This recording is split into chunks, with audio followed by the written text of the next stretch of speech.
Kurang lebih 2-3 minggu yang lalu, saya melayani di kota Surabaya. Dan pada waktu itu ada acara dari Global Mission. Kalau Anda pernah dengar, itu merupakan organisasi yang didirikan oleh Pendeta Amos dan teman-temannya di Singapura.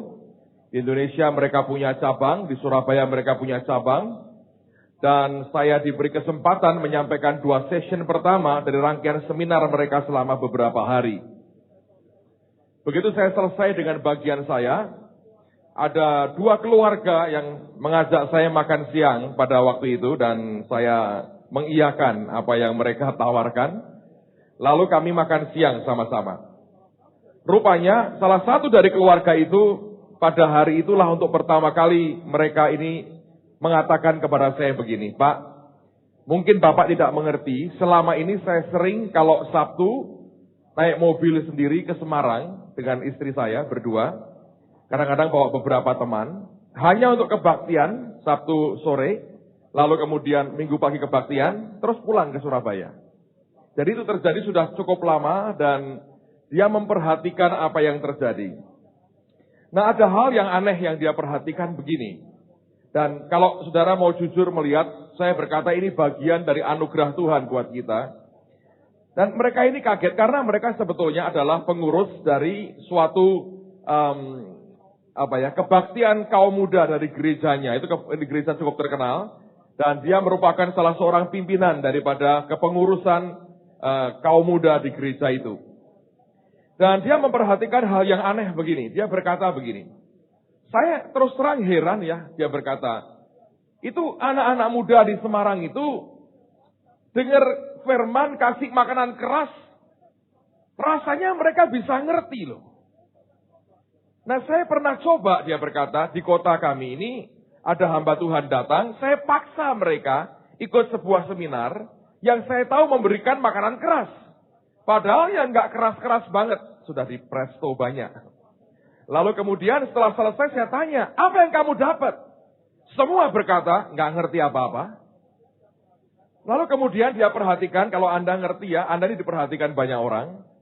Kalau Sabtu, saya lihat itu beberapa anak mulai teriak-teriak doa syafaat. Irabasyata karabasyata. Lalu kemudian ditanya, satu di antaranya ditanya, loh kamu kok bisa begini? Gimana sebetulnya? Dan jawabannya bagus, saya senang Anda jawab dengan benar. Ini karena Tuhan. Nah itu betul. Kalau bukan, ini karena saya. Wah itu gawat saudara ya. Itu jawaban sudah bagus sekali. Dia berkata, ini karena Tuhan. Dan dia bertanya, apakah memang bisa sebetulnya orang-orang muda diberi makanan yang keras? Lalu saya berkata, kamu kan lihat sendiri bahwa mereka itu secara usia muda, tetapi mereka terbiasa dengan makanan yang keras. Nah, saya ini sudah keliling di banyak tempat, saya juga menjumpai problem yang sama. Seringkali ketika orang-orang muda kumpul, kita melihat bahwa sesuatu yang sangat-sangat tidak berbobot yang diberikan kepada mereka. Sehingga kebanyakan orang kumpul hanya karena kebiasaan, karena mereka merasa ini merupakan kewajiban saya datang kepada Tuhan, lalu mereka kebaktian seadanya, sekadarnya. Tapi saya mau katakan begini saudara ya, saya punya impresi yang kuat sekali. Bahwa sebetulnya zaman akhir ini, sejak anak-anak kita masih kecil, mereka harus terima makanan firman Tuhan yang solid sebetulnya. Sebab ternyata kalau kita perhatikan dunia ini, yang namanya penderitaan tidak dimulai pada waktu kita sudah dewasa. Penderitaan atas manusia dimulai sejak mereka masih kecil. Mereka sudah kenal yang namanya penderitaan, mereka kenal namanya stres, mereka kenal namanya tertekan, dan itu sangat tidak dibayangkan oleh banyak orang. Anda ngerti Jepang misalnya ya, negara yang begitu maju. Di Jepang, angka bunuh diri anak-anak tertinggi di seluruh dunia. Anda bisa bayangkan itu, anak-anak bisa memutuskan untuk mengakhiri hidupnya. Kalau bukan karena tekanan kehidupan yang luar biasa, tidak akan mereka buat begitu. Sekian tahun lalu saya masih ingat saya melayani sebuah gereja di Taichung di Taiwan. Dan saya bertemu dengan teman saya, dia menggembalakan gereja di Tokyo. Dan dia cerita dengan saya, dia berkata, Pak Petrus, di Jepang baru saja ada kelegaan luar biasa. Kenapa? Saya bilang. Ada seorang yang sangat psikopat sekali. ditangkap polisi karena orang ini telah membunuh belasan anak SD. Dan dia setiap kali membunuh anak itu, dia tinggalkan jejak sengaja. Dia tantang polisi, dia berkata, temukan saya kalau bisa. Dan semuanya dalam korban itu dia tulis. Dan dia berkata, ini untuk membuktikan kepada pemerintah kita betapa aku sudah dibuat menderita sejak masa kecilku. Dan dia tulis semuanya kepahitannya sejak dia duduk di kelas TK, saudara. Ketika dewasa jadi psikopat. Dan dia bunuh begitu anak, dia berkata, aku tidak menyengsarakan mereka. Aku membantu mereka lepas dari tekanan hidup. Bayangin, saudara. Jadi kalau anak-anak sudah sejak kecil mendapatkan tekanan, pressure yang mengerikan, saya yakin sebetulnya namanya penderitaan, itu sudah dikenal sejak orang itu masih sangat kecil sekali. Bahkan yang kita pikir dia tidak ngerti namanya penderitaan, sebetulnya dia sebagai manusia, dia ngerti yang namanya penderitaan. Jadi kalau kita atau gereja tidak sungguh-sungguh memperkenalkan umat Tuhan kepada Allah yang hidup, kita akan melihat keruntuhan yang mengerikan di waktu yang akan mendatang. Sebab tanpa orang kenal dengan Tuhan, tanpa orang bergaul dengan Allah, tanpa orang hidup bersama dengan Tuhan, tanpa orang bersandar kepada Allah dan kuasanya, tidak ada orang yang tahan hidup di dunia ini, saudara. Tapi orang-orang yang kenal dengan Tuhannya, Alkitab berkata, dia akan makin kuat dan dia sanggup melakukan perkara-perkara besar, kata kitab Daniel. Nah, oleh karena itu pada malam hari ini, sekali lagi saya mau kenalkan kepada saudara lebih jauh akan pribadi Tuhan. Supaya Anda dan saya bisa hidup dalam kasih karunia Allah yang luar biasa. Dan jangan sampai kita hidup dalam kekalahan yang terus-menerus. Dan oleh karena kita tidak mengenal Tuhan dengan benar. Saya berdoa apa yang akan disampaikan malam hari ini akan mengubah kehidupan kita. Amen. Saya berdoa Anda semua makin kenal dengan Tuhan. Persoalan, penderitaan seperti apapun yang sedang engkau lewati, saya mau katakan demi kasih Tuhan. Kita bersama Tuhan sanggup mengatasinya. Dan kita pasti keluar sebagai pemenang. Alright, buka dengan saya dalam Roma pasal yang ketiga. Ada hal yang menarik yang Paulus katakan di sini. Roma pasal yang ketiga. Saya akan baca ayat yang ke-27. Roma pasal 3. Ayat yang ke-27. Yang sudah ketemu katakan amin. Mari kita baca bersama-sama Roma 3 ayat 27. 2, 3. Jika demikian, apakah dasarnya untuk bermegah? Tidak ada. Berdasarkan apa? Berdasarkan perbuatan? Tidak. Melainkan apa? Berdasarkan iman. Dalam bahasa Inggrisnya bukan berdasarkan iman, tapi the law of faith atau hukum iman. Begitu orang lahir baru, sebetulnya ada hal yang luar biasa. Kita ini sebenarnya mendadak punya dua warga negara secara faktanya. Yang pertama warga negara dunia. Nah, Anda orang Indonesia, Anda warga negara Indonesia. Begitu kita lahir baru, kita punya warga negara yang lain, yaitu warga kerajaan surga. Nah, di dunia ada hukum, namanya hukum alam. Di surga ada hukum, namanya hukum roh kehidupan, atau hukum iman, atau hukum yang memerdekakan, kata Alkitab. Dan dua hukum ini sepertinya berlaku dalam kehidupan kita, bahkan sebenarnya kita sedang dibawa Tuhan untuk meninggalkan hukum natural, masuk kepada hukum yang supranatural. Hukum yang supranatural, hukum iman ini, mengatasi hukum yang natural. Artinya, semua yang hukum natural tidak bisa tangani, maka hukum yang supranatural akan sanggup menanganinya. Saya punya teman, dia punya 2 paspor. 1 paspor Libanon, 2 paspor Amerika. Dia memang tinggal di Libanon, tapi kemudian dia imigrasi ke Amerika. Dia punya paspor Amerika sebagai warga negara Amerika. Kewarganegaraan Libanonnya tidak dia cabut. Dia biarkan 2 paspornya hidup. Jadi kalau dia ke Timur Tengah, dia ke Arab Saudi, dia tunjukkan dia orang Libanon. Dia ke Eropa, dia berkata, aku orang Amerika. Dia masuk kemanapun tanpa masalah, saudara. Dia menggunakan bagian-bagian yang menguntungkan buat dia. Dan saya berkata, ada banyak keuntungan dari situ. Hal yang sama dalam kehidupan kita. Kita hidup di dunia ini ada banyak hukum naturalnya. Kalau ada hujan, Anda mesti pakai payung, pakai jas hujan. Kalau Anda nantang karena Anda merasa Anda ini waterproof, Anda akan masuk angin. Anda nggak bisa berkata, aku akan sembuh. Ini waterproof, itu Anda sedang menantang Tuhan, nggak ada gunanya. Anda melanggar akan hukum alam. Kalau Anda capek, Anda mesti tidur, Anda mesti istirahat. Kalau tidak, Anda akan sakit, Anda akan lemah badannya. Nah, jangan berkata bahwa aku cukup tidur 1 jam sehari, dan selebihnya aku makan firman, mengucapkan firman, aku akan kuat. Kalau Tuhan tidak perintahkan, tidak akan terjadi, saudara. Ada hukum-hukum alam yang tidak bisa dengan gampang kita langgar, kecuali Allah berkata, lakukan ini. Nah, waktu melampaui hukum alam, kita masuk kepada hukum yang supranatural. Tetapi kebanyakan orang Kristen sangat paham dengan hukum alam, belum terlalu paham dengan hukum yang supranatural. Oleh karena itu, betapa pentingnya kita mengerti bahwa ada hukum yang lain, yang mengatasi hukum yang natural. Artinya, disinilah potensi terjadinya mujizat itu dibuka Tuhan dalam kehidupan kita.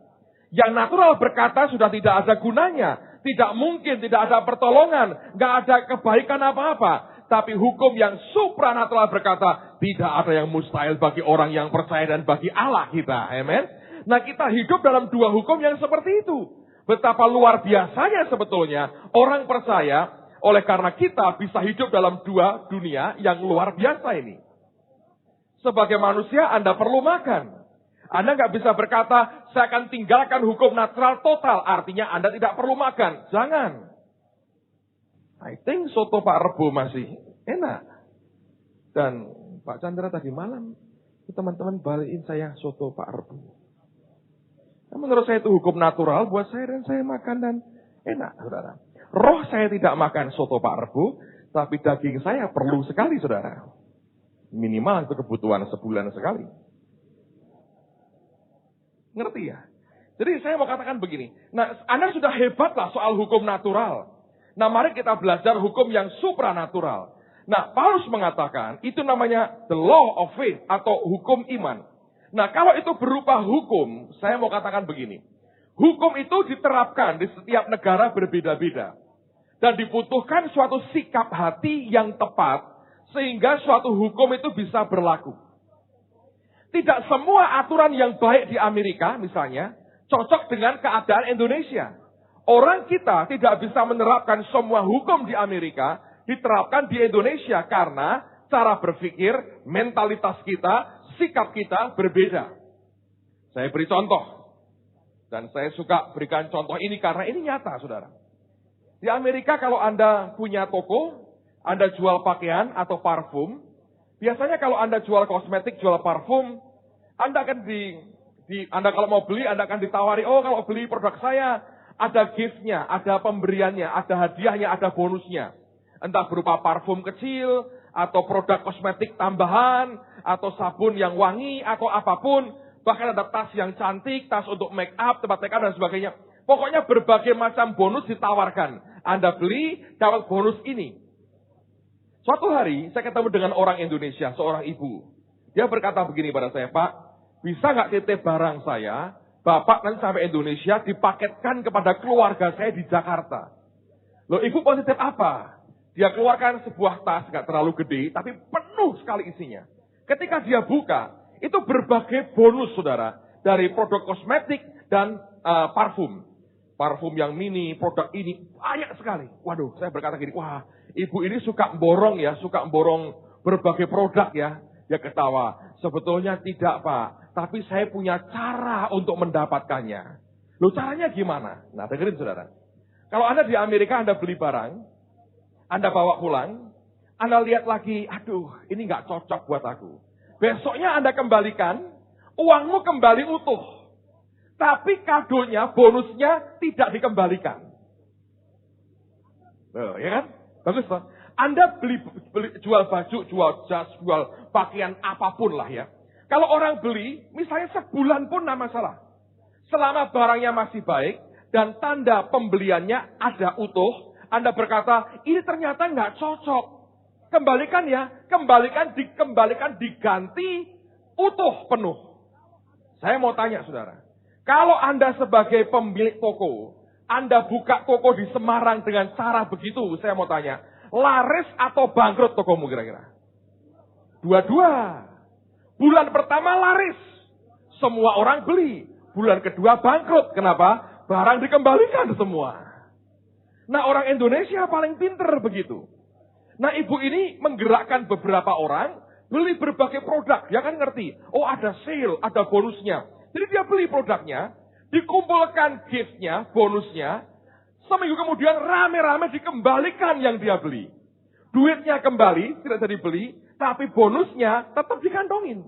Itu berbulan-bulan dia buat, dari toko satu ke toko yang lain dia pindah-pindah. Sekian bulan penuh tasnya dengan berbagai bonus, saudara. Nah, ini lumayan, Pak, buat ngoleh-ngolehin keluarga di Jakarta. Tidak usah modal. Bayangin, saudara. Saya ngomong dengan Pastor Harold, saya berkata, ngerti nggak orang Indonesia itu hebat? Lebih canggih dari orang Yahudi. Wah, itu liku-likunya itu main siksaknya itu ya. Jurus-jurusnya saya berkata, itu Shaolin Temple lewatlah. Itu lincahnya luar biasa.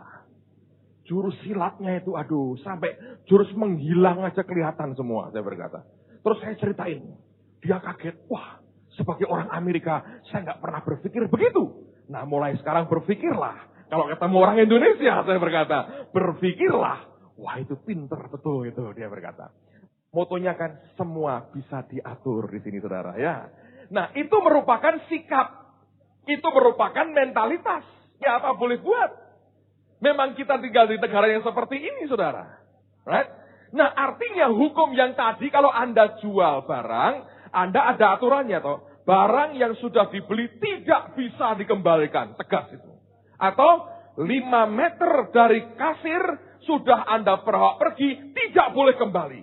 Sebab bisa dia bawa barang rusak, beli baru, 5 meter dia kembaliin. Loh, kok rusak? Bisa. Karena orang Indonesia. So, itu artinya ada yang berkata benar. Saudara. Itulah apa? Indonesia. Jadi saya katakan sekali lagi ya, suatu hukum itu baru bisa terjadi dengan baik jika ditopang oleh sikap hati yang tepat. Dengan integritas yang tepat. Kalau itunya nggak ada, hukum ini tidak akan berlaku dengan efektif. Nah, sekarang saya mau tunjukkan kepada saudara, saya akan persempit lagi. Tidak usah kita bicara hukum ini terlalu luas, karena tidak akan pernah cukup waktu kita. Mari kita lihat soal doa saja. Lihat bagaimana sebetulnya sikap kita, waktu kita menaikkan doa di hadapan Tuhan. Coba buka dulu dengan saya 1 Samuel pasal yang kedua. 1 Samuel pasal yang kedua, ayat yang ke-25. Ayat yang ke-25. Alkitab berkata, jika seseorang berdosa terhadap seseorang yang lain, maka Allah yang akan mengadili. Tetapi jika seseorang berdosa terhadap Tuhan, siapakah yang menjadi perantara baginya? Ini perjanjian lama, Yesus belum mati. Sekarang kita tahu Yesus perantara kita. Tapi kata perantara dalam bahasa Inggrisnya intercede. Kata intercede itulah yang kemudian keluar kata intercession atau syafaat. Dengan kata lain, siapa yang bersyafaat buat kita? Nah, tahukah Anda bahwa kata intercede atau intercession atau syafaat itu dari kata Ibrani pagah. Tulisannya P-A-G-A, bacanya pagah. Dan kata pagah sebetulnya artinya boundary atau tapal batas. Itu merupakan the furthest area of territory. Itu merupakan area yang terjauh yang kita bisa jangkau. Itu merupakan tapal batas. Titik yang paling jauh yang kita bisa capai. Nah, rupanya saya belajar. Bahkan di dalam doa syafaat kita pun, kita tidak bisa ngatur Tuhan semau kita. Sehebat doa kita, itu kelak kita menjumpai fakta, ada daerah batas yang paling tinggi yang bisa kita capai. Lebih daripada itu, total kedaulatan Tuhan dan kemurahan Allah. Keputusannya kelak di tangan Tuhan.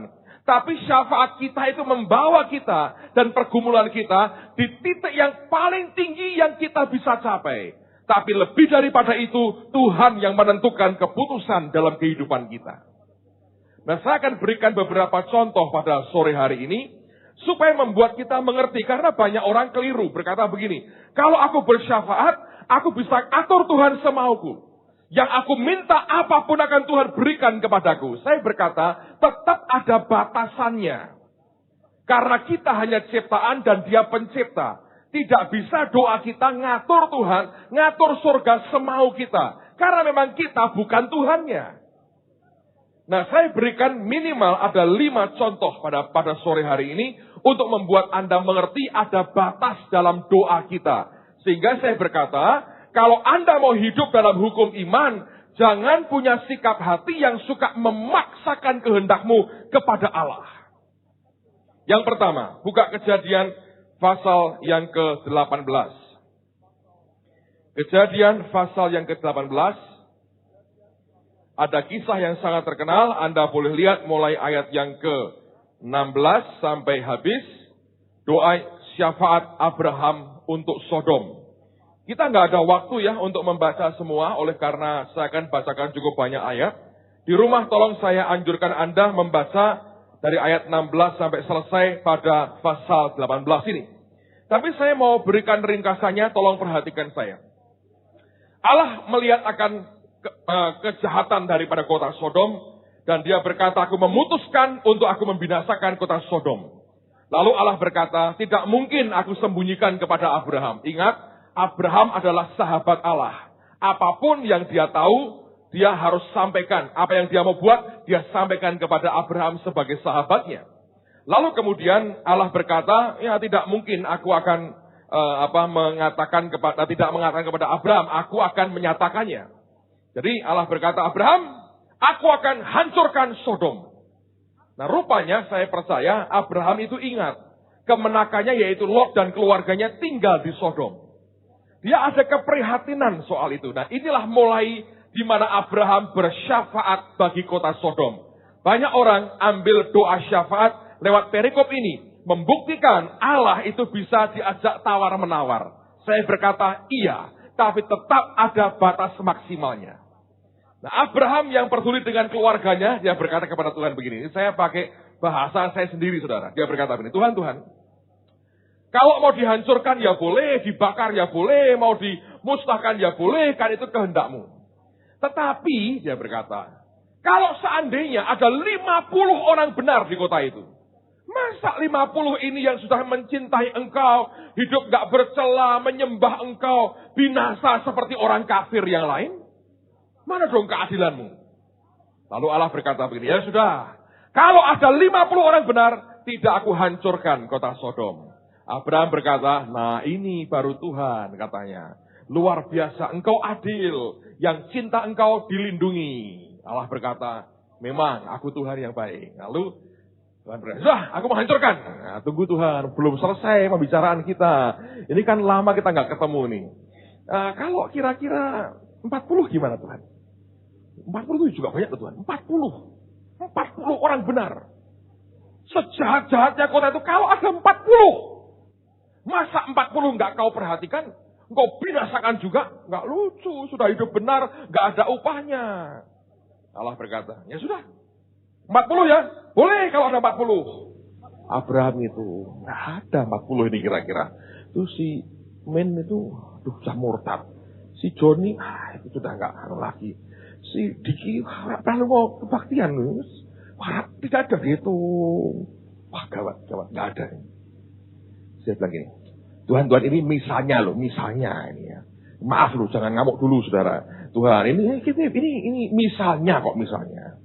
Nah kalau 30 Tuhan, kamu kok ngenyang terus Tuhan? Nah ya ini misalnya 30 itu banyak Tuhan. Sacap banyak loh. 30 banyak ini. Lumayan loh Tuhan, 30 itu banyak. Aku keluar aja berapa gelintir orang. Engkau perhatikan, 30 orang benar. Masa 30-nya mati, mengerikan begitu? Allah berkata, ya sudah. Kalau ada 30 orang benar, tidak aku binasakan. Wah, engkau bagus. Abraham ngitung lagi, ngitung. Kalkulator. Wah, gak ada, gak masuk nih. Terus saya bilang, nah gini ya Tuhan ya, sorry loh Tuhan, ini maaf sebelumnya ini ya. Omban loh Tuhan ya, sorry ini. Gitu kan kalau orang Semarang ini. Sorry loh Tuhan, ini sungguh-sungguh ini, sorry ini Tuhan. Kalau 20, misalnya, kan engkau ini baik. Kalau 20 Tuhan, kamu ini kok ngenyang terus. Kayak orang Semarang. Pinter, nawar terus. Orang Semarang tuh kok nawar pinter loh saudara. Sampai titik nafas terakhir, ditawar terus. Lalu kemudian, Tuhan berkata, ya sudah, kalau 20 ada ya, boleh. Tidak aku binasakan. Wah, Abraham nyembah-nyembah, oh engkau Allah yang baik. Sudah ya aku pergi. Sebentar dong Tuhan, aku masih rindu kok katanya ya. Ya gini ya Tuhan, ini terakhir deh. Bisakah dipertimbangkan Tuhan? Mohon kebijaksanaan. Engkau kan maha baik. Kalau 10 gimana? Tuhan bilang, memang wong Semarang tenan aku ini. Abraham itu mungkin orang Semarang. Nawar itu nekat, ngenyang gitu. Semua dihitung gitu saudara. Naik becak pada Daihatsu itu dihitung betul. Hitung-hitungan itu. Hitung. Makanya kalkulator laris di kota Semarang ini. Hitung.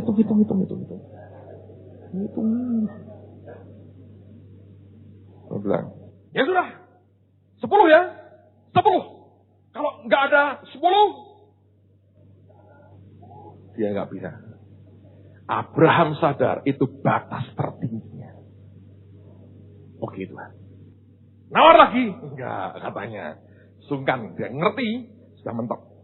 10. Ternyata ada 10 nggak saudara? Tidak ada. Keluar cuma 4, satunya noleh ke belakang. Jadi tiang garam. Tinggal 3 pun kacau sebetulnya. Tapi tetap kalau Anda perhatikannya. Orang yang beriman, dia mencapai titik tertinggi dalam doanya. Tapi dia mengizinkan Allah memutuskan kata akhirnya. Sekalipun Tuhan berkata tidak dengan apa yang dia ingini. Tetap dia selamatkan Lot dan anak-anaknya, saudara.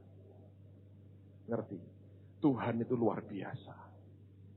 Kalau Anda berdoa, jangan paksa dia. Biarkan dia putuskan seperti yang dia mau. Tapi tetap Tuhan menghargai semua pergumulan kita bersama dengan dia. Tidak akan pernah sia-sia. Contoh kedua, lihat 2 Samuel pasal 12. 2 Samuel pasal yang ke-12. 2 Samuel 12. Nah sebelum kita baca ayatnya, saya mau ceritakan dulu backgroundnya. Kita tahu Daud berzina dengan Batsheba. Hasil perzinahan itu Batsheba hamil. Nathan datang diperintah Tuhan, ditegur dengan keras, Daudnya bertobat. Anaknya lahir, tapi sakit keras dan hampir mati. Anda ngerti ketika Daud melihat anaknya sakit keras dan hampir mati. 7 hari 7 malam, Alkitab berkata, dia tidak makan, dia tidak minum, dia tidak mandi.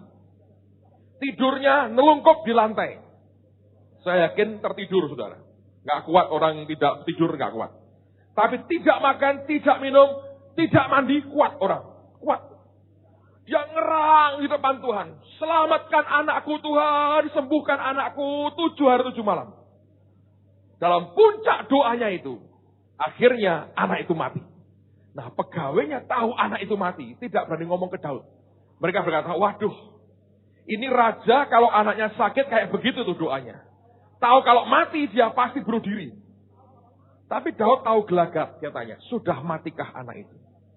Mereka berkata, iya sudah mati. Begitu mati saudara, apa yang dia buat? Dia pulang ke rumah, dia mandi, dia berurap, dia ganti pakaian, masuk rumah Allah, sujud penyembah Tuhan, pulang ke rumah dia berkata, makan. Bingung pegawainya. Anaknya masih hidup kayak begitu, anaknya mati malah minta makan. Terus mereka tanya, Raja, jelaskan kepadaku, mengapa kamu berperilaku seperti ini? Nah lihat pada ayat yang ke-22, ini jawaban, sebagian dari jawaban Daud. Dia berkata jawabnya, selagi anak itu hidup, aku berpuasa dan menangis. Karena pikirku, Siapa tahu Tuhan mengasihani aku, sehingga anak itu tetap hidup. Tetapi sekarang ia sudah mati. Mengapa aku harus berpuasa?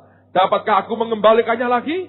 Aku yang akan pergi kepadanya, tetapi ia tidak akan apa? Kembali kepadaku. Lihat ya, ini pergumulan doa kayak begini saudara. Ternyata tetap Allah berkata, tidak Daud.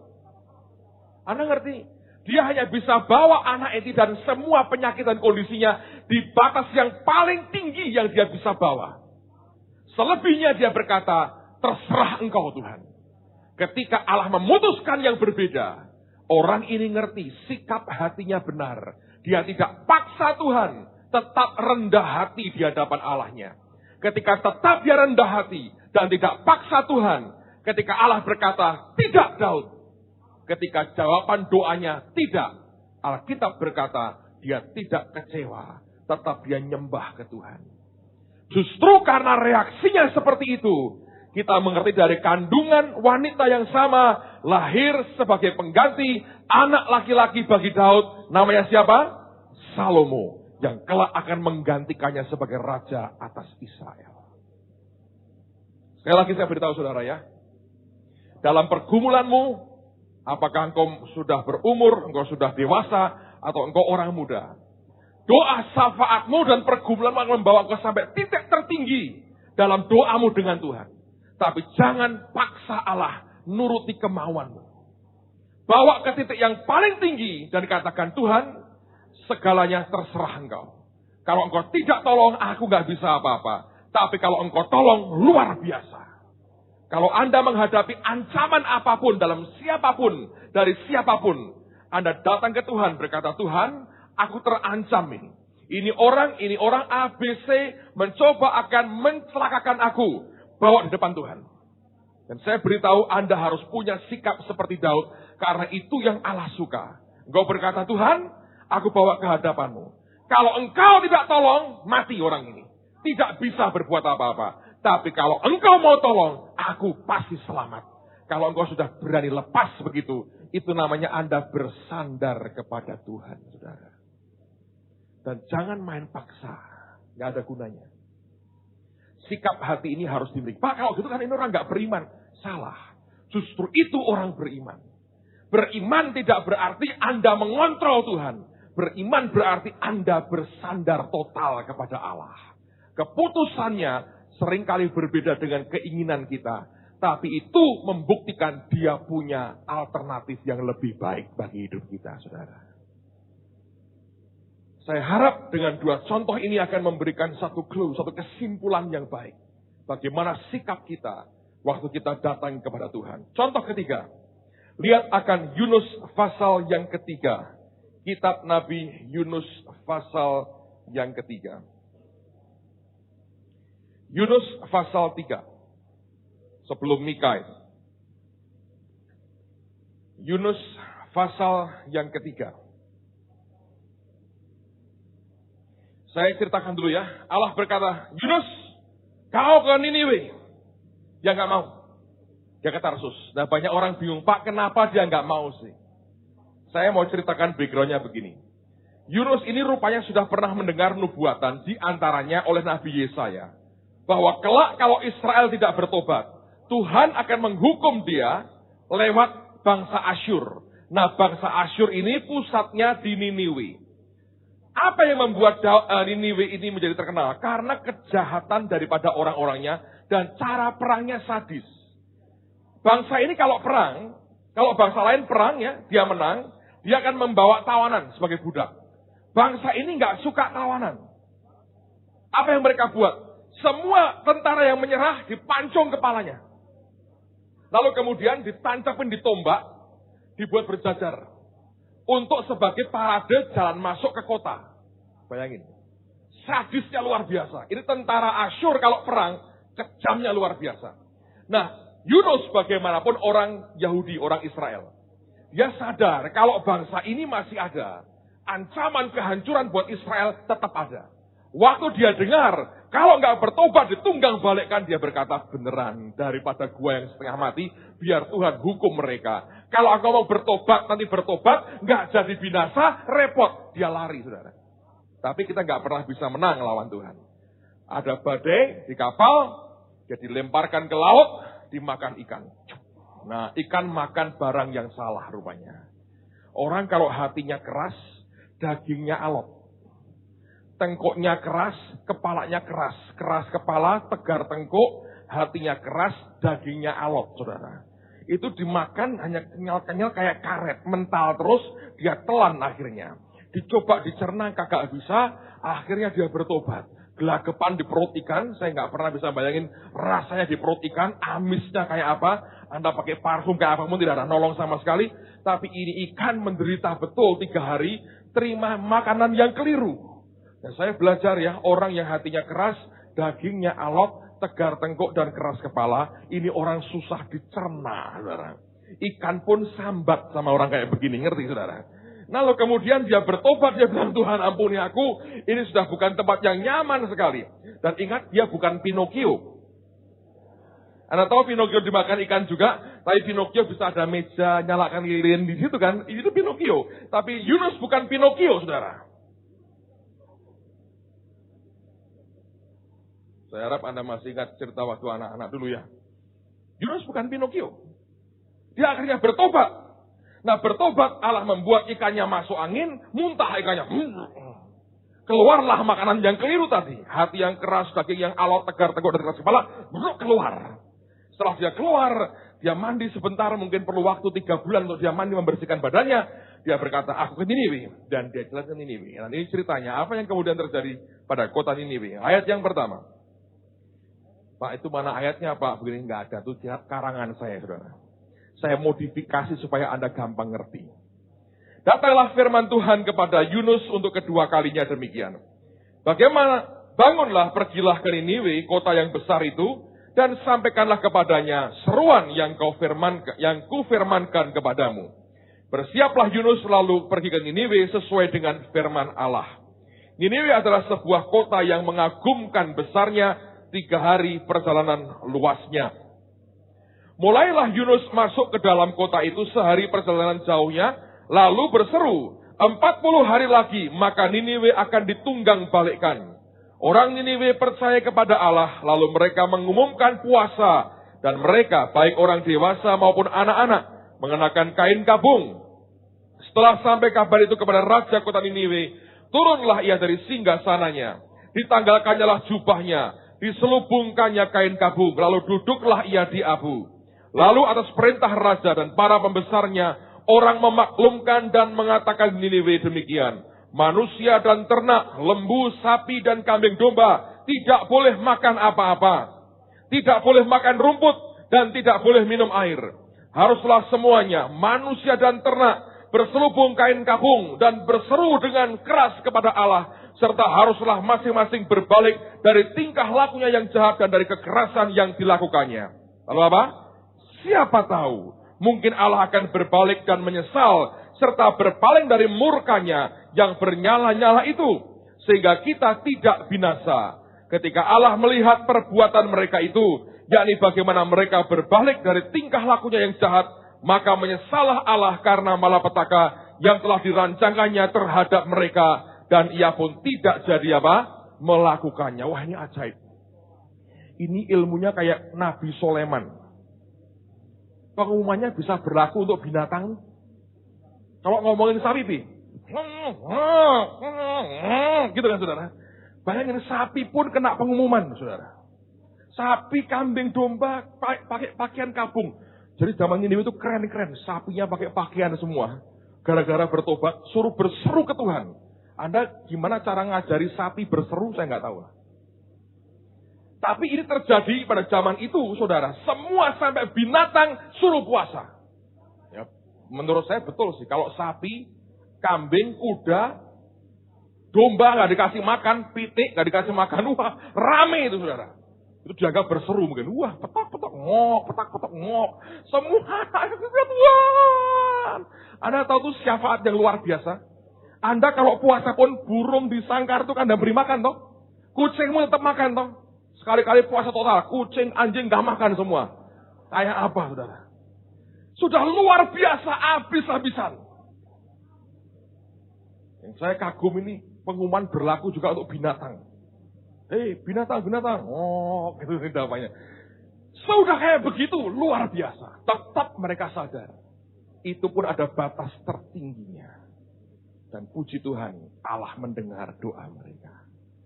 Selamat kota itu, bangsanya selamat, Yunusnya kesel, mangkel sama Tuhan. Nah iya, sudah tak duga ini. Aku udah ngomongin mesti bertobat, makanya aku kabur. Tuh, bertobat loh. Nabi lihat umat bertobat, malah mangkel. Rasa nasionalismenya lebih besar daripada imannya, saudaraku. Bayangin. Nabi kok pengen melihat bangsa dihancurkan. Tapi ini kenyataan. Tapi tetap saya berkata, dalam pergumulan yang seperti apapun, ada batas maksimal, border perbatasan syafaat kita. Sebab di atas itu adalah kedaulatan Tuhan yang Anda tidak bisa kotak-katik. Nah, sikap hatimu mesti benar. Jangan main paksa dengan Tuhan. Jangan jadi Kristen gaya teroris. Tuhan, tidak diberi murtad. Murtad. Ya, murtadan, saudara. Anda tidak akan pernah bisa menekan Tuhan dengan apapun. Yang bisa menggerakkan Tuhan itu belas kasihannya. Kalau melihat sikap hatimu benar di hadapan Tuhan. Ngertinya. Contoh ke-4. Lihat perjanjian baru. Lihat 2 Korintus pasal 12. 2 Korintus pasal yang ke-12.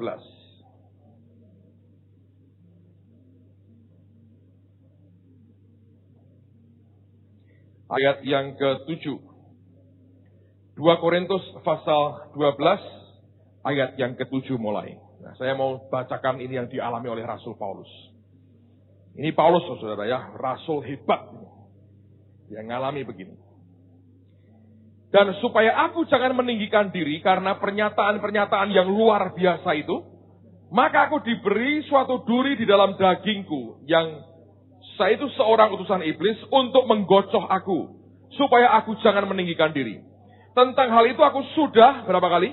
3 kali berseru kepada Tuhan, supaya utusan iblis itu undur daripadaku. Tapi jawab Tuhan kepadaku, cukuplah kasih karuniaku bagimu, sebab justru dalam kelemahanlah kuasaku menjadi sempurna. Sebab itu terlebih suka aku bermegah atas kelemahanku, supaya kuasa Kristus turun menaungi aku. Karena itu aku sedang senang dan rela di dalam kelemahan, dalam siksaan, dalam kesukaran, dalam penganiayaan, dan kesesakan oleh karena Kristus. Sebab jika aku lemah, maka aku apa? Kuat. Ini orang yang ngajari peperangan rohani. Setan ikat, tengking, usir, kalahkan, perangi. Luar biasa, Pak. Sekali kena duri dalam daging. Menurut saya sudah dicoba semua. Tengking puasa ini itu gak mempan. Teriak, tolong. Didiemin sama Tuhan. Teriak sampai 3 kali. 3 kali itu batas maksimal dari permohonannya. Dan dia tahu selebihnya Tuhan yang memutuskan. Anda ngerti Tuhan berkata apa? Cukuplah kasih karuniaku bagimu. Ketika Allah berkata tidak dengan permintaan kita. Dalam hal Paulus, Allah memberi pengertian. Paulus, ini ada gunanya buat hidupmu. Saudara ngerti, ada banyak hal dalam kehidupan kita yang sepertinya, tanda petik saudara ya, dibiarkan Tuhan belum terselesaikan. Kalau Anda ngerti, Anda sudah minta ke Tuhan, Anda sudah berdoa, Anda sudah puasa, Anda sudah semuanya. Dan ternyata sepertinya Allah diam. Saya berkata, di balik itu, yakinlah ada gunanya buat hidupmu. Edwin Louis Cole mengatakan begini. Ed Cole berkata gini, bagus sekali. Dia orangnya puitis sekali. Istrinya baru meninggal tahun lalu. Kalau Anda baca puisinya untuk istrinya, waduh, Anda terharu saudara, Anda terharu. Para suami Anda perlu dengerin dia. Istri-istri dorong suamimu karena mereka akan sangat mengasihimu. Dia berkata begini ya, suami itu hanya pengelola dari kasih istri yang diberikan istrinya. Jadi suami itu harus diajari mengelola cinta si istri. Yang terbaik diberikan seorang papa untuk anak-anaknya adalah mengasihi ibu mereka. Luar biasa. Itu kalimatnya putih. Saya kalau baca itu rasanya masuk dunia Firdaus ke-13 saya. Luar biasa. Nah, Eko berkata juga, saya berkata gini, ini orang luar biasa. Dia berkata begini, stres itu biasa dalam kehidupan. Biasa. Saya mau tanya, siapa yang pernah stres dalam hidupmu? Coba angkat tangan. Pernah stres kali aja, pernah. Ada yang tidak pernah stres? Nekat betul Anda ini. Nanti doakan supaya stres sedikit, saudara. Karena begini, stres itu perlu untuk kehidupan. Dan dia berkata, stres itu seperti apa? Nyetem senar gitar. Supaya tidak fals. Anda tahu gitar harus di stem. Di stem itu diapain, saudara? Dikencengin supaya nadanya itu bisa pas. Jadi hidup kita tuh kadang perlu sampai neken, ngetik. Tuhan sudah kuat tuh, kuat. Orang kuat Tuhan, kuat. Lu sih kuat. Ini gopo Tuhan. Hidup mepet semuanya kecekik rasanya. Orang kuat Tuhan, kuat. Aku sih gawe kowe, kuat. Allah tidak pernah menguji kita melewati batas kekuatan kita. Kalau dia bilang kuat, dia kuat, saudara. Putus sih Tuhan, enggak kuat kok, kuat, nekat tenan. Kalau nah, tapi Pak sampai kapan itu stem tuh gitu, kencang terus saudara. Nanti setelah ada waktu dipakai dipetik kereng, kedor sedikit. Terus saya bilang, kok fales lagi ya? Itu lagi saudara. Jadi kalau Anda lagi stres lagi di stem saudara. Saya baru di stem Tuhan sebulan ini. Pak Yos bilang, Pak kok agak kurusan? Habis di stem, kata Pak Timotius. Dia ngerti tuh. Sampai pelotot di matanya keluar begini. Tapi jadi bagus. Supaya tetap merdu, saudara. Ini kan daya pemakaiannya tinggi, saudara. Jadi kendornya cepat. Anda juga sama, mau jadi berkat bagi orang lain, di stemnya mesti berani, saudara. Kalau enggak, fales. Enggak bisa buat dangdutan kayak tadi Victor itu ya. Enggak bisa. Saya hari ini lihat dia komplit sekali. Habis dangdut langsung rock and roll, saudara. Saya bilang, wah aku mesti masuk kebaktian. Aku enggak tahan, saudara. Ntar nyanyi lagi Victor. Dalam diri kita itu sebenarnya ada darah dangdut yang terlalu kuat. Hanya karena gengsi sehingga Anda pikir jazz. Jazz itu yang fales-fales itu jazz, saudara, menurut saya. Tapi kalau dangdut tidak bisa fales. Kalau fales nggak enak. Itu goyangnya bisa, aduh nggak enak. Ngerti ya? Anda kalau stres itu Paulus diajari Tuhan. Cukup. Dalam kelemahanmu lah kuasaku sempurna. Tapi waktu di stem ya nggak enak, saudara. Seandainya Tuhan berkata tidak dengan apa yang engkau minta. Kalau syafaatmu tetap dalam kehendak Tuhan. Engkau bisa bertahan di batas tertinggi yang kau bisa capai. Dan di situ kau tetap rendah hati, kau nantikan Tuhan. Saya berani berkata, setidak-tidaknya engkau diberi pengertian oleh Tuhan. Iya, ini ada manfaatnya semuanya. Semua ini ada baiknya. Karena seringkali begitu. Saya masih ingat ya saudara, kira-kira mungkin lebih dari 5 tahun yang lalu ya. Tepatnya tanggal 12 November, kalau Anda masih ingat tahun berapa tuh ya? 5 tahun lalu, 6 tahun lalu. Ini gereja belum jadi saudara, ini ceiling ini belum terpasang. Di tengah kita itu ada tenda dari plastik warna coklat. Kita seringkali berkata, ini kemah Musa. Bertahun-tahun loh kemah Musa, ini sudah kacau semua. Ada orang Jakarta yang nyumbang, ini kan sumbangan, persembahan dari teman dari Jakarta, ceiling kita ini. Nah waktu itu hari Minggu, saya masih ingat itu hujan keras sekali. Dan atap ini gereja belum baru seperti yang kita ada. Itu atap seng yang lama, bolongnya banyak. Dan kalau hujan itu airnya turun ke bawah, mesti pakai ember. Dan embernya dikasih gombal di dalamnya supaya nggak bunyi. Kalau nggak dung. Tambah musisi satu dung gitu kan. Jadi kasih ember gitu. Jam 4 sore kan kita kebaktian sore gini kan jam 5. Jam 4 saya mau rumah saya duduk belakang sini, Permata Cempaka. Saya masuk kamar mau doa. Hanya ingin berkata gini, Tuhan tolong hentikan hujan. Kalau enggak ini bunyi ini, kebaktian enggak karuan. Baru mau berdoa, Tuhan berkata apa? Jangan minta hujan berhenti. Semua ada baiknya. Nah waktu itu istri saya hamil anak kami ketiga, hamil tua. Dokter berkata tanggal 16 anak ini akan lahir. Lalu kami kebaktian, betul saudara, ember di mana-mana. Saya duduk di depan itu, depan saya sana ember. Victor mimpin puji-pujian. Lagunya apa? Jangan takut. Dia nyanyi cuma sekali itu, orang tidak terlalu bagus itu lagu ya, kurang bisa begini-begini ya. Jadi dia nggak pernah ingat, tapi dia lagu jangan takut. Saya juga ikut nyanyi, jangan takut, jangan takut, jangan takut. Karena itu bocor di mana-mana, saudara. Lalu ada teman-teman yang mengusulkan begini, Pak, ini kalau dipasang siling, kondisi bocor gini hancur, ini kena air. Gimana kalau uangnya diminta, dibeliin atap, karena kurang lebih kan nilainya sama. Saya harap masih ingat Pak Chandra Ahmad saya. Itu nilainya kan sama.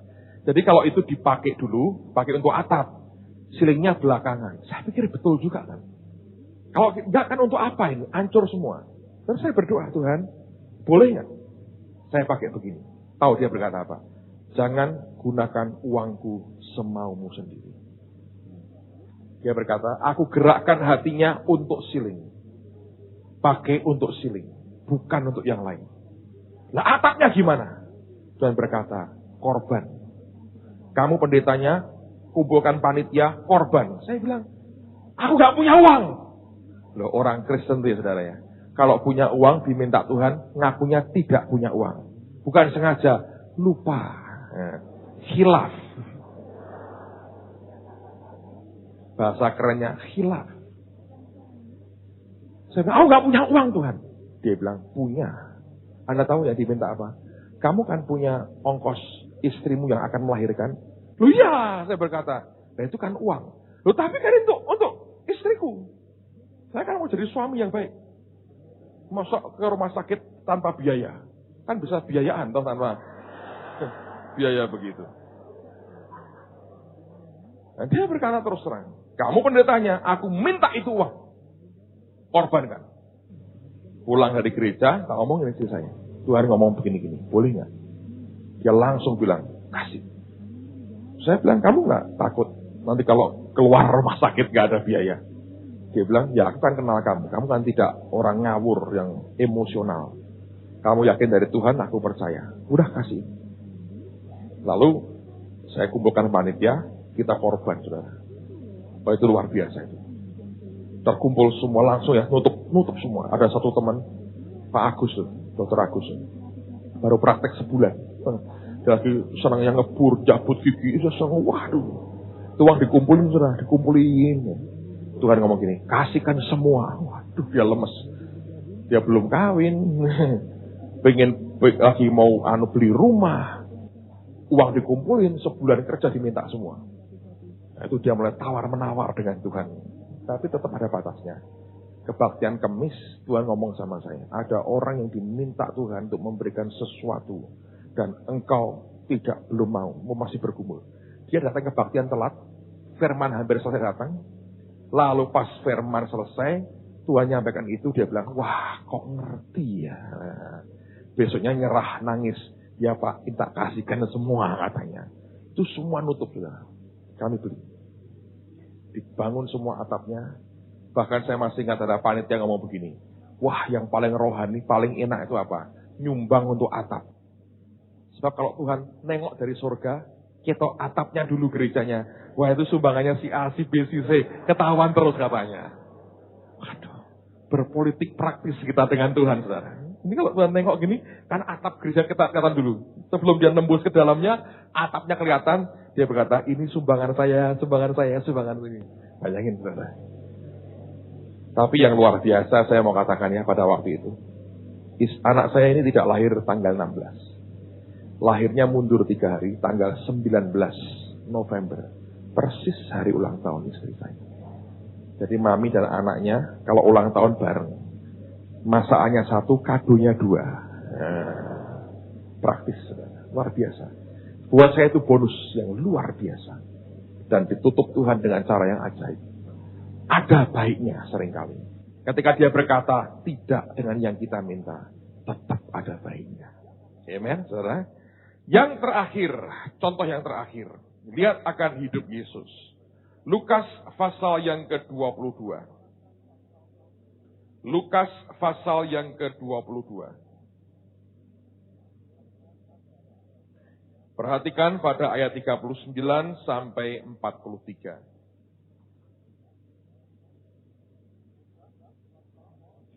Lukas pasal yang ke-22, ayat 39 sampai dengan ayat yang ke-43.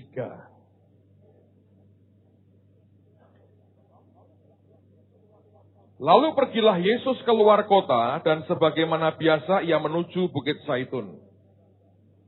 Murid-muridnya juga mengikuti dia. Setelah tiba di tempat itu, ia berkata kepada mereka, berdoalah supaya kamu jangan jatuh ke dalam pencobaan.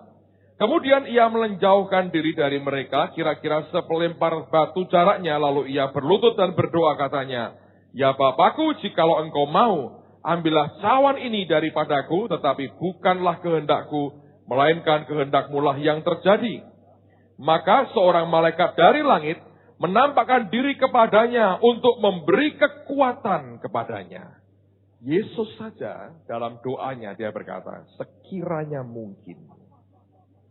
Dia tidak paksa Bapaknya ikuti kemauannya. Sekiranya mungkin cawan ini lalu. Tapi bukan kehendakku, melainkan kehendakmu yang jadi. Anda ngerti? Ada batas tertinggi dari doa kita.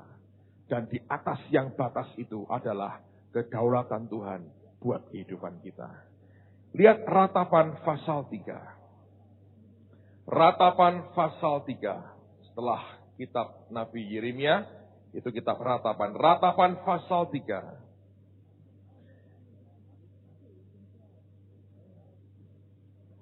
Dan saya dapat ayat ini diingatkan Tuhan tadi pada waktu penyembahan. Saya bacakan buat Anda karena beberapa saudara, khusus untuk beberapa saudara, ini ayat merupakan jawaban Tuhan dari pergumulanmu selama ini. Dengar baik-baik, kalau Anda tahu, ini buat saya Tuhan, ini memang buat Anda. Ratapan 3 ayat 25 mulai. Tuhan adalah baik bagi orang yang berharap kepadanya, bagi jiwa yang mencari Dia. Adalah baik menanti dengan diam pertolongan Tuhan. Adalah baik bagi seorang pria memikul kuk pada masa mudanya. Biarlah ia duduk sendirian dan berdiam diri kalau Tuhan membebankannya. Biarlah ia merebahkan diri dengan mukanya dalam debu. Mungkin ada harapan. Biarlah ia memberikan pipi kepada yang menamparnya. Biarlah ia kenyang dengan cercaan. Karena tidak untuk selama-lamanya Tuhan mengucilkannya. Karena walau ia mendatangkan susah, ia juga menyayangi menurut kebesaran kasih setianya. Amen. Tadi Tuhan berkata begini, ada beberapa anak muda di sini, laki-laki. Engkau terakhir ini mengeluh begini, Tuhan aku ini masih muda. Tapi kok sepertinya kemudaanku dan kesenanganku terampas oleh berbagai hal. Dan engkau sedang menjerit dengan Tuhan, kenapa aku memikul banyak hal yang berat dalam hidupku. Ini firman buat saudara. Engkau diam aja saudara, nyerah dengan Tuhan. Jangan berontak. Lihat pertolongan Tuhan segera akan datang dalam hidupmu. Nanti saya mau berdoa khusus bagi Anda yang mengalami ini. Ini untuk laki-laki, beberapa yang masih muda. Dan engkau akhir-akhir ini Tuhan kok aku gak kuat ya. Aku masih muda kok bebanku sudah kayak begini beratnya. Engkau dalam minggu-minggu ini baru aja ngomong seperti itu. Dan Tuhan berkata, sampaikan pesan ini. Alkitab berkata adalah baik bagi seorang pria memikul kuk pada masa mudanya. Engkau masih muda, engkau sedang ketekan hari ini. Tuhan berkata, itu baik bagi hidupmu. Ayat terakhir, sebelum kita selesai, mari lihat Yakobus pasal yang keempat. Yakobus pasal yang keempat, perhatikan pada ayat yang ke-13. Yakobus pasal yang keempat, lihat mulai ayat yang ke-13, saya akan baca buat saudara, ini ayat akan memberkati kita. Jadi sekarang hai kamu yang berkata, hari ini atau besok kami berangkat ke kota Anu, dan di sana kami akan tinggal setahun dan berdagang, serta mendapat untung. Sedang kamu tidak tahu apa yang akan terjadi besok. Apakah arti hidupmu? Hidupmu itu sama seperti uap, yang sebentar saja kelihatan, lalu lenyap. Perhatikan ini. Sebenarnya kamu harus berkata, jika Tuhan menghendakinya, kami akan hidup dan berbuat ini dan itu. Tetapi sekarang kamu memegahkan diri dalam congkakmu, dan semua kemegahan yang demikian adalah salah. Jadi jika seseorang tahu bagaimana ia harus berbuat baik, tapi tidak melakukannya, ia berdosa. Yang sebenarnya harus dibuat adalah, engkau berkata apa? Jika Tuhan menghendakinya. Jangan paksa Tuhan. Ikuti selera dan kemauan kita. Biarkan Tuhan yang memberikan yang terbaik bagi anak-anaknya. Tutup Alkitabmu, kita berdoa bersama-sama. Mari kita berdiri dan arahkan hatimu kepada Tuhan.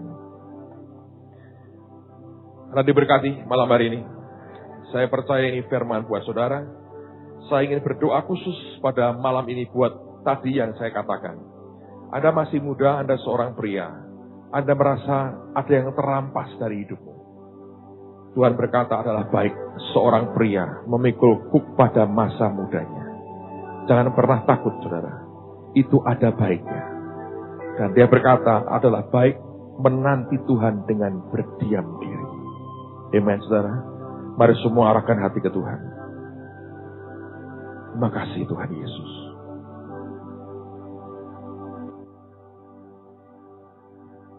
Terima kasih Bapa. Terima kasih Tuhan. Anda merasa ada orangnya yang Tuhan tuju hari ini. Anda masih merasa sebagai orang yang muda, tapi engkau merasa Tuhan, kenapa waktu aku muda ini sudah banyak penderitaan, kesulitan yang aku mesti lewati. Dengarkan, adalah baik seorang pria memikul kuk pada masa mudanya. Tidak akan selamanya, saudara. Akan tiba masa kelegaan buat hidupmu. Tapi semua ini memberikan akan dampak besar. Engkau sedang dibangun kekuatanmu. Otot rohanimu sedang dibangun oleh Allah. Biar jangan engkau mengeluh. Di tempat masing-masing saya ingin berdoa supaya malam ini Tuhan memberikan kekuatan dan sukacita dalam hidupmu. Dengan berdiam diri engkau tanggung itu. Dan kau akan lihat kelegaan yang datang pada saat otot rohanimu begitu kuat dibangun Tuhan. Kalau Anda merasa orangnya di tempat masing-masing aja, Anda boleh angkat tanganmu, saya doakan saudara. Tuhan lihat akan tangan-tangan yang terangkat. Kami yang seringkali merasa ada begitu banyak beban dalam hidup kami. Hamba berdoa di dalam nama Yesus. Berikan kekuatanmu turun di dalam nama Yesus. Di dalam nama Yesus berikan kekuatanmu turun malam hari ini. Di dalam nama Tuhan Yesus. Dan hamba minta apa yang tidak pernah mereka pikirkan, yang tidak pernah mereka duga, Engkau berikan dengan luar biasa buat mereka Tuhan. Beri sukacita, mereka menanggung semuanya. Beri roh mereka meledak dengan sukacita. Karena kami tahu tidak selamanya akan seperti ini. Akan tiba masa kelegaan di mana kekuatan kami penuh dan kami menikmati yang baik dari Tuhan. Dengarkan pesan Tuhan, tidak akan selama-lamanya anak-anakku, tidak akan selama-lamanya. Aku sedang membangun hidupmu. Engkau akan jadi kuat, engkau akan perkasa dalam aku. Tidak akan selama-lamanya. Bersukacitalah. Karena itu kehormatan aku berikan kepadamu. Supaya engkau kuat. Dan supaya engkau berkemenangan dan makin berkemenangan. Bapak hamba berdoa di dalam nama Yesus. Sekarang turunkan kekuatan dari tempat yang maha tinggi. Di dalam nama Tuhan Yesus. Mari semua angkat tangan di depan Tuhan yang baik. Bapak hamba minta berkati akan umatmu Tuhan. Semua yang butuh mujizat. Hamba berdoa demi nama Yesus kau beri. Tuhan, tidak ada orang yang berhenti dalam doa syafaat mereka. Doa mereka terus mengantar mereka sampai ke titik yang paling tinggi. Amin. Dan kami tetap berkata, keputusan Tuhan yang terbaik. Dan Engkau tidak akan pernah membuat kami kecewa. Amin. Dan kami tidak akan kecewa dengan Engkau. Amin. Karena Engkau yang tidak pernah mengecewakan kami. Mari katakan sama-sama dalam nama Yesus. Dalam nama Yesus. Aku percaya, Tuhan yang aku sembah tidak pernah dan tidak akan mengecewakan aku. Oleh karena itu, aku tidak akan kecewa dengan Dia.